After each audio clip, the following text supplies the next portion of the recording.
The information presented in this video is based off of publicly available online information as well as private messages I've received.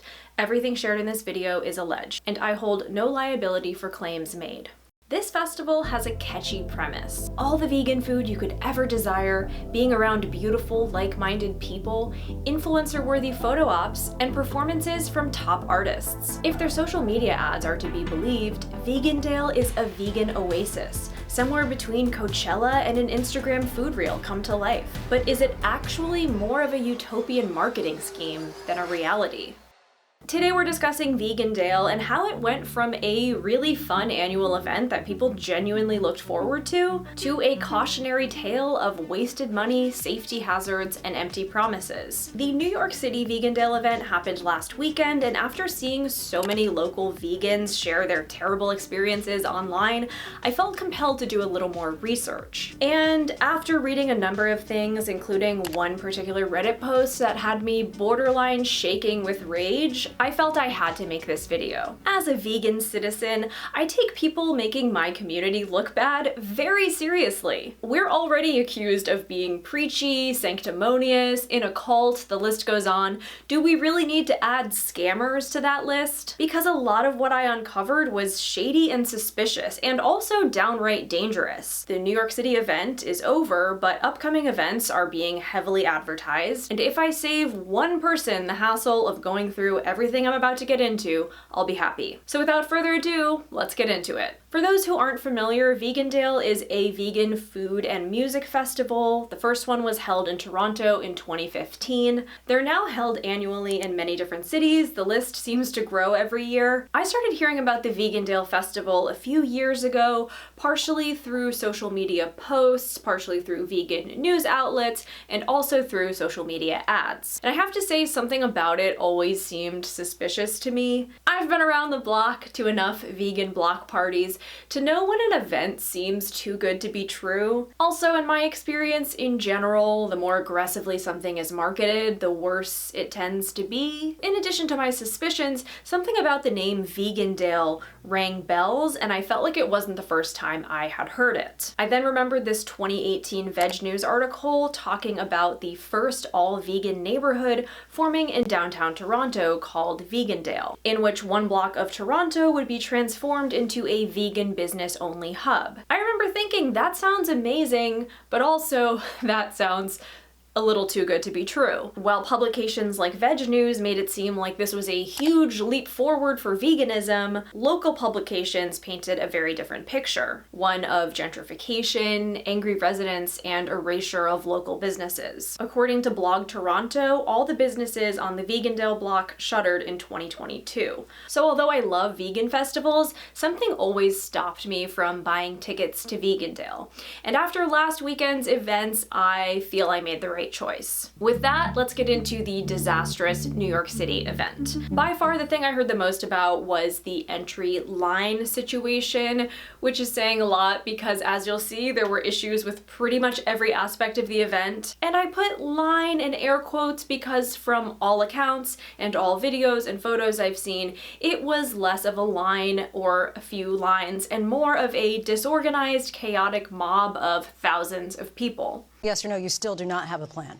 I have concepts of a plan. There were apparently no staff present organizing the lines, and there was just no order, no structure. No one knew what line they were standing in or were supposed to be standing in, or if they were in fact standing in a line at all. Apparently there were only about 4 people taking tickets and 3 metal detectors total for thousands of people. While there were supposed to be different entry times, most people I heard from ended up waiting in line for about 2 to 3 hours just to get into the festival. It was also a hot day. It got up to the mid-80s that day. People were standing in direct sunlight for hours. A lot of them didn't have water. Not to mention, you go to a food festival planning to eat a lot, so maybe some people didn't really eat that much beforehand because they were planning on eating a lot once they were there. So now you're in line hungry, in the hot sun, with no shade, no water, nowhere to sit, possibly holding in pee, or worse, for hours on end. I have a few nightmare scenarios, and and being stuck in direct sunlight with no way to shade myself is one of them. Of the 8 people that I DM'd with,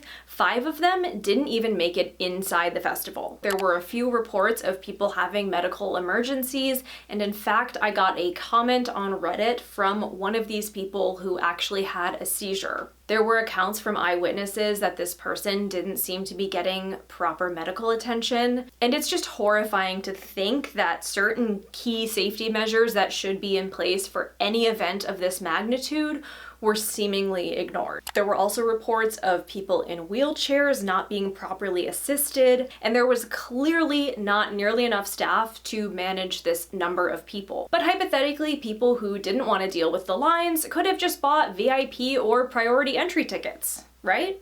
Wrong, because essentially VIP didn't mean jack shit in this scenario. People who paid a lot of money for priority entry were not given priority entry, as the priority entry line just filled up with regular ticket holders, again because there was no guidance or organization. Speaking of money, let's get into ticket prices. This was the pricing structure from the New York City event, which in my opinion seems overly complicated.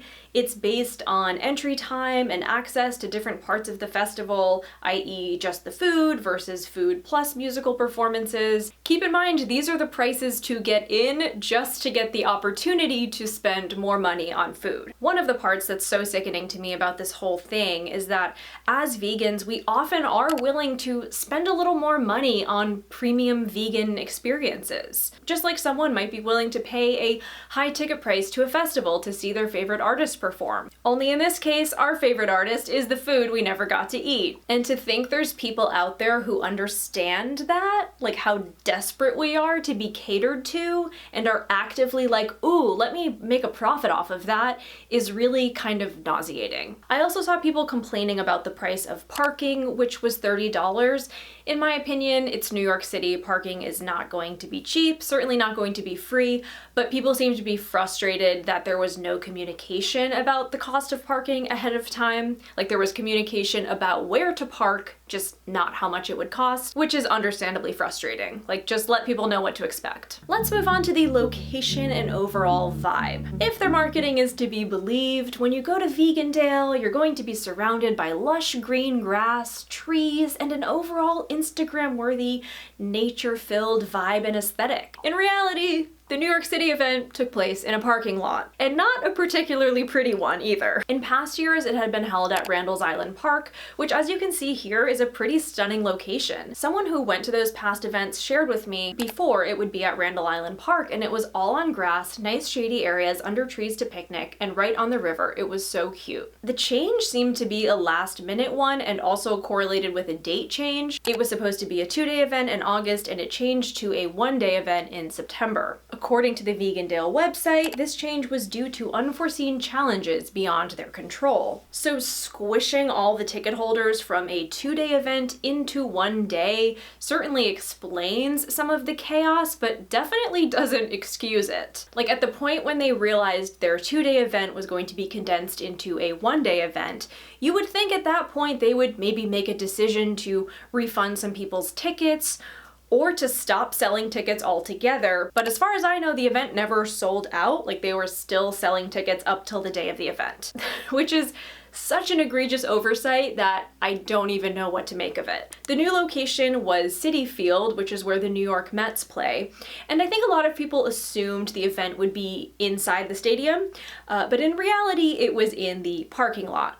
Talk about a downgrade. When what I signed up for was some type of green space, enjoying vegan food while intermingling with the natural surroundings, and instead I get a cheap tailgate vibe, I'm not gonna be too happy. One of their main selling points, the photo op stations, just didn't hit the same with parking spaces as the backdrop. These also feel like the hollowest attempt to add character and personality to the event. To me, it seems pretty blatantly just so people will take pictures and tag them. And indeed, I found this on their website, which sort of confirms that's the goal. Add to the list of Marielle's nightmare scenarios that apparently there is loud music blasting throughout throughout the entire festival. Maybe I'm overly sensitive to noise, maybe I'm a boring old fart, but I don't personally feel the need to be blasted with music and a screaming DJ while I'm trying to enjoy an outdoor food festival. Also, there was apparently one grassy area for people to sit and eat their food, and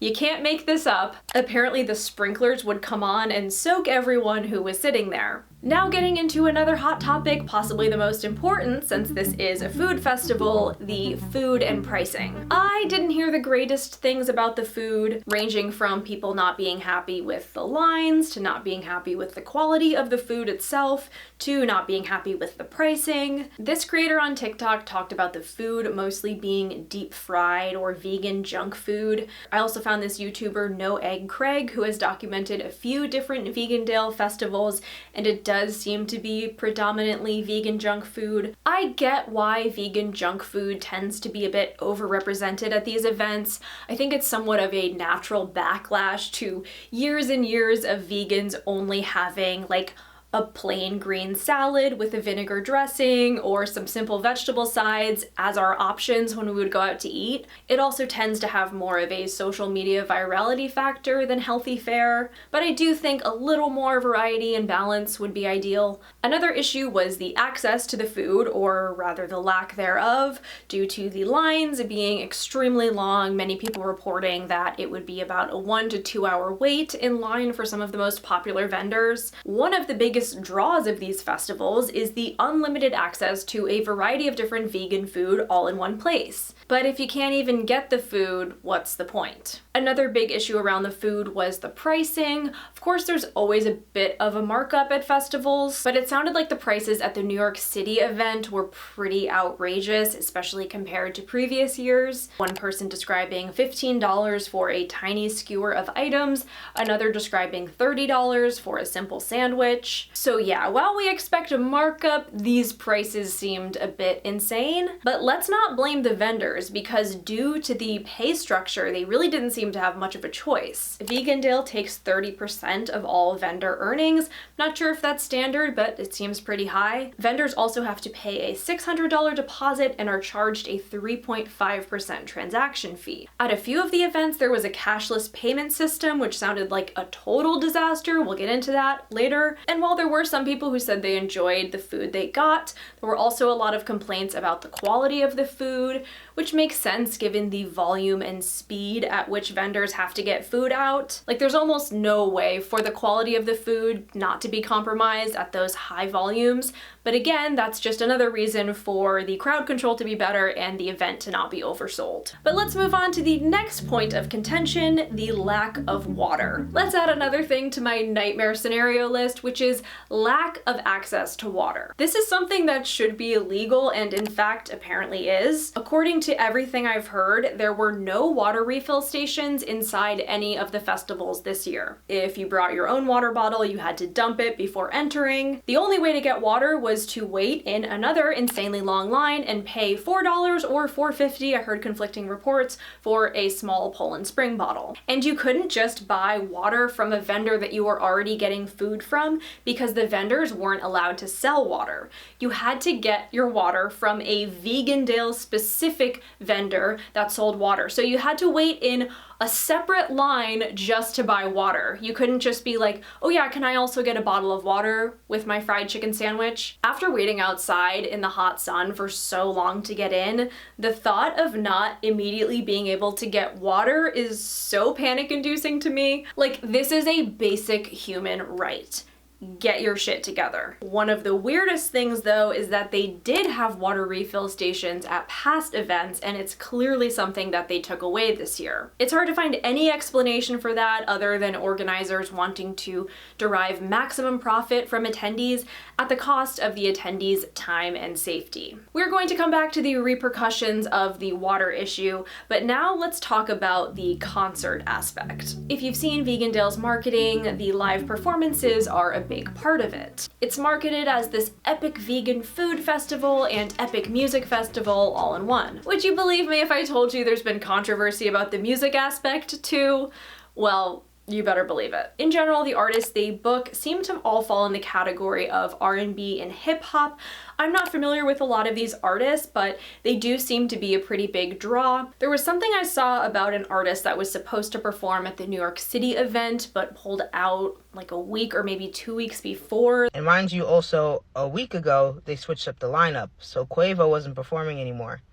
And they added 2 new artists, which was fine, but the last minute changes just seemed a bit, why? Last year, the artist Rick Ross performed at the Philadelphia event, and while the Vegandale website states that attendees will realize the moral imperative of veganism and a world that can exist without exploiting animals, Rick Ross is not only not vegan, but also owns 30 locations of Wingstop, is frequently photographed wearing fur, and has shared images of bull riding on his social media. Vegandale's response to that fallout fell short at best, was insanely petulant at worst. Our apologies that you don't approve. We'll just be over here ensuring thousands and thousands more people come to our event to embrace the moral importance of veganism, since our mission is changing the world for animals forever. Sorry, not sorry. You sure were ensuring that thousands and thousands more people would come and form a giant disorganized mob outside the festival because you failed to hire enough staff to handle the crowd. You sure did that. I'm not saying every performer at Vegandale has to be vegan, like that would be impossible. But when certain performers are so clearly not in alignment, it's a bit jarring, and another indication that maybe this venture is about maximizing profit rather than the ideals of veganism. I've seen the sentiment online that maybe they should deprioritize or even do away with the music aspect until they've figured out the getting people into the festival and able to get food aspects, which I kind of agree with. It's finally time to talk about the Reddit post. So this post was actually about the June Chicago event, and while there are many Reddit posts about Vegandale events, this one was by far the worst. Reading this had my blood boiling, had me borderline shaking, and you will see why. I got a VIP ticket which consists of entry for both days, Saturday and Sunday. I spent a lot of money on a hotel in the city for the weekend because I am from out of town. The event was so oversold that most of the vendors had lines so long that it is about 1 to 2 hours of waiting in line at each vendor.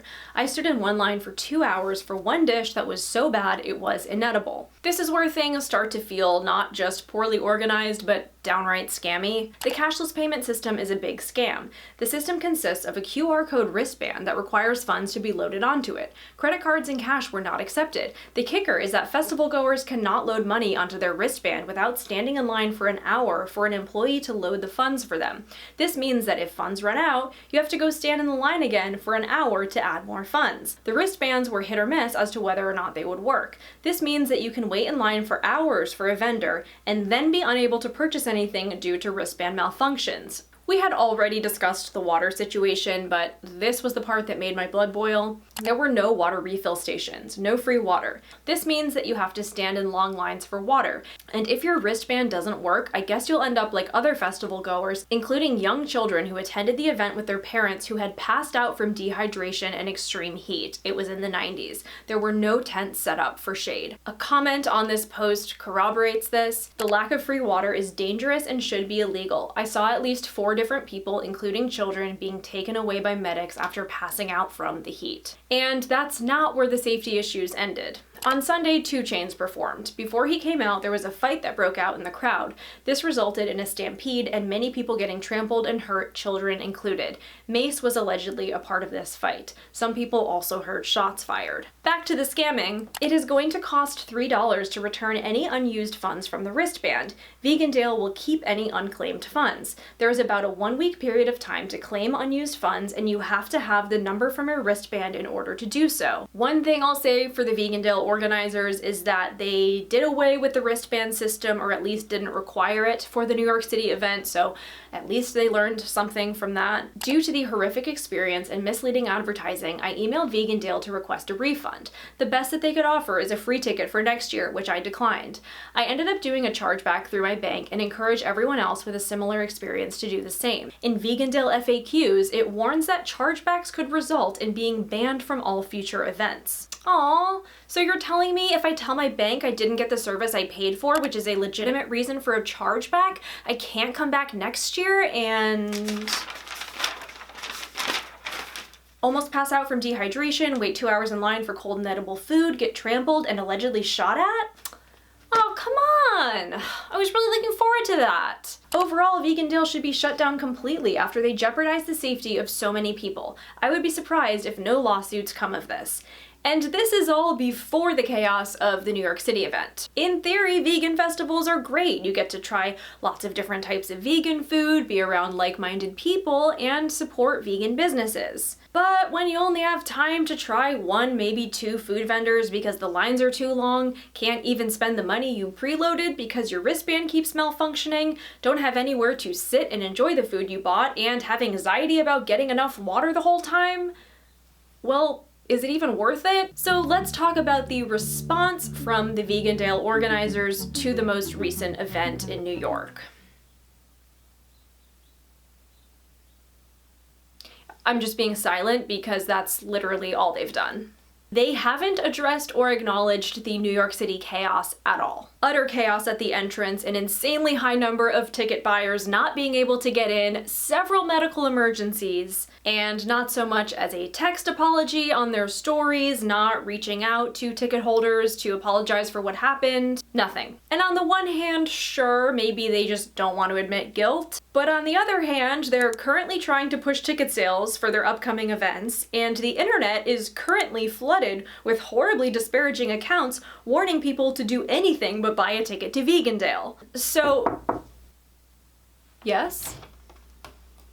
Hi. Oh, hi, perfect timing. It's our Forkable PR rep to instruct us on how she thinks they should have responded.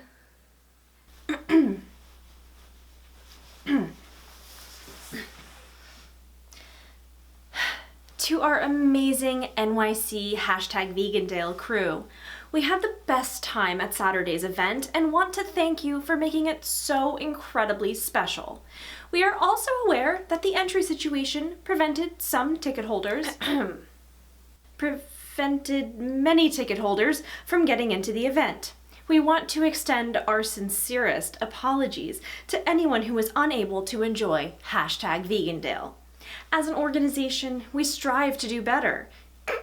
And we promise that at our upcoming Los Angeles and Miami events, tickets on sale now, we will ensure that everyone is able to get in and enjoy all the wonderful food, music, and culture, and questionably constructed Instagram photo ops that Vegandale has to offer. Thank you for being the heart of what makes Vegandale shine.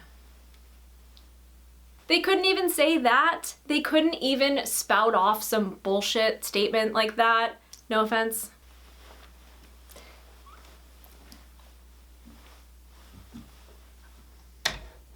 I was checking in on their Instagram the day of the event and the days following, and all they did was repost stories of people having a great time at the festival, which in my opinion was mostly just people trying to make the best of it after the disastrous line situation. They also turned their Instagram comments off, which is a clear indication that they were aware people were unhappy, and it essentially prevented people from complaining publicly and potentially warning others. It seems like their strategy moving forward is hoping to sell tickets to people who are on social media enough to see their Facebook and Instagram ads, but not on social media enough to see all of the horrible posts on Twitter and Reddit.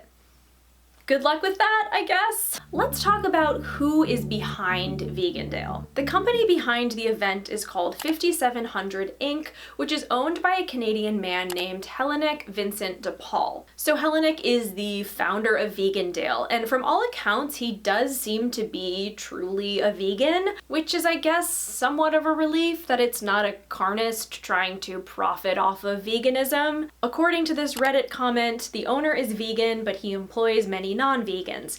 I worked for him for a while. He's terribly unorganized and doesn't seem to know what he's doing. Doesn't stop him from trying a million different ventures constantly, though. So good for him on the confidence factor, but this man and his team clearly seem to be in way over their heads. Look, I'm sure it's really hard to figure out these logistics, the crowd control, the food, the music, the finances, but sorry, you kinda got two options. figure it the f out, or don't take people's money. There are multiple vegan festivals I've been to that are so well thought out and organized, and granted, these are more local festivals and on a much smaller scale, but Vegandale seems to have had all the resources and time to figure this out. The first event was in 2015, so this is the 9th year of Vegandale events, and given that they've expanded and they do them in many different cities now, I have to assume they've done somewhere north of 30 events at this point. And it's still this shitty? And what's crazy is not only has the festival not improved every year, from all accounts, it's actually gotten much worse every year. And yet they continue to expand to new markets every year. When there's an inverse relationship between the quality and safety of something and the expansion of that thing, you know we're headed into disaster territory. Just like with so many vegan businesses and ventures I've talked about on my channel over the years, this rapid expansion is almost never a good thing.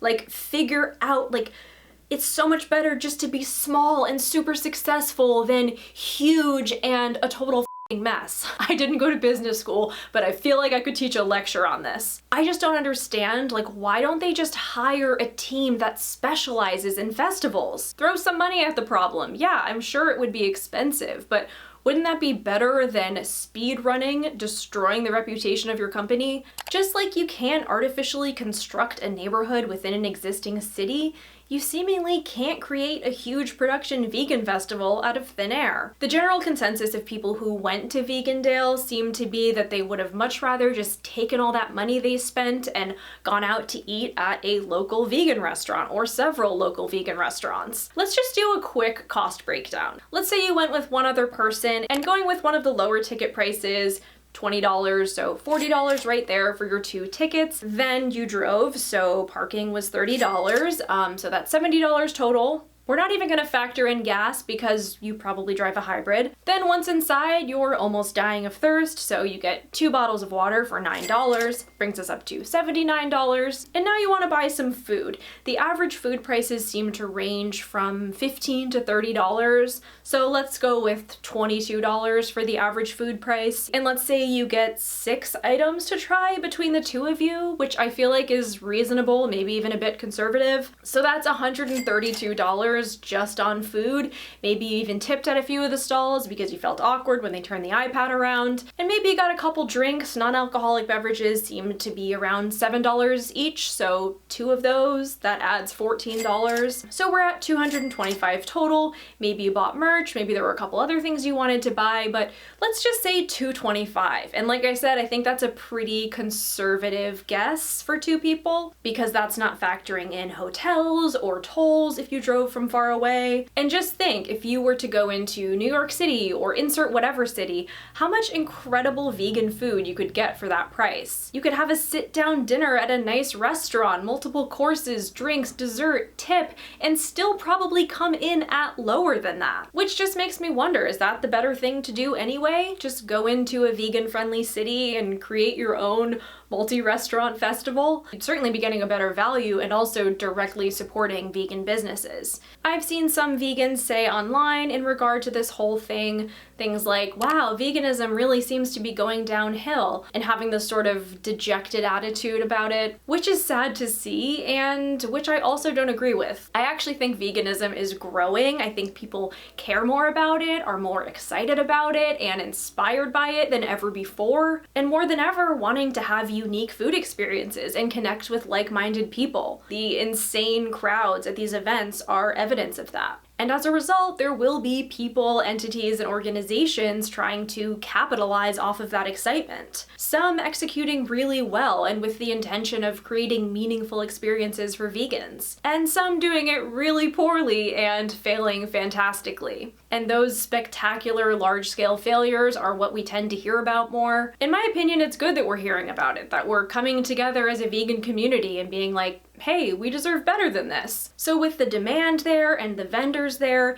it gives me hope that it's only a matter of time before someone or some organization figures out how to do these large-scale vegan events successfully in a safe, organized way where everyone can get in, get the food they want without waiting hours and hours, and actually enjoy themselves. And until that day comes, I personally am going to continue supporting these smaller local events. Let me know what you think of all of the Vegandale chaos. It was so hard to condense everything into one video. There's so much information out there about these events. Give this video a thumbs up if you enjoyed it. Subscribe for more of my videos. Check out Patreon if you want even more content from me, exclusive videos, podcasts, weekly live chats. I recently released a voice note podcast where I talk a little bit about Vegandale, but also about lots of other vegan hot topics. And there's actually a new feature on Patreon where you can just purchase a single piece of content, which is a great option if you want to check out one thing without signing up monthly.